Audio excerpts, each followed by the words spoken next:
Nobody loves Mexico more than the people who refuse to live there. Familia, pues ¿qué pasa si aman tanto su país? ¿Por qué no viven en su país? Nobody loves talking more about Mexican immigrants than people that refuse to learn about Mexican immigrants.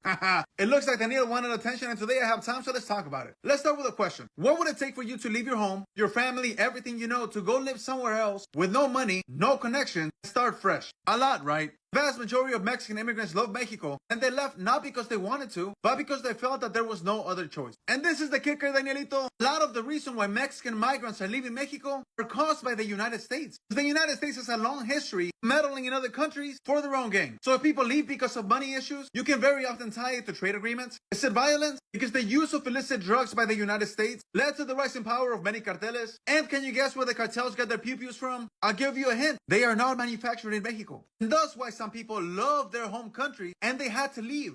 You're protesting to stay out of Mexico. Who's protesting? While waving the Mexican flag and burning the American one.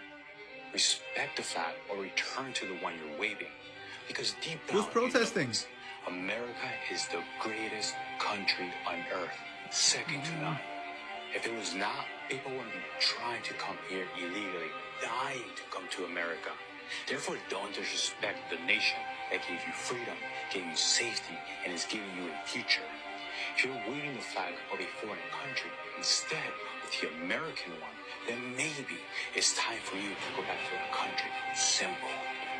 If you hate this country so much, the border works both ways. Believe it or not, Danielito, most of the people that are protesting out there are not migrants themselves. They are allies or U.S. citizens because it is dangerous for migrants to go out there. So when people wave Mexican flags or other flags, it's to show solidarity towards people from those countries that are suffering in the United States right now. Listen, I'm not a fan of people burning flags, but it is their First Amendment right. Honestly though, if you don't like people expressing their First Amendment right, that's more un-American than anything. And when you said towards the end, is the reason people are protesting. The lack of safety, people losing their freedom, being arrested without due process, and many folks losing their future. And let me say one final thing. I strongly believe that part of loving your country is wanting it to get better. It's critiquing things that are not going well. And that's what these protests are all about. The whole narrative that if you don't like it, you should leave is played out. Pero familia, como siempre, I have so much more that I could say, but I'm gonna stop right here. What did I miss? Let me and the homie know.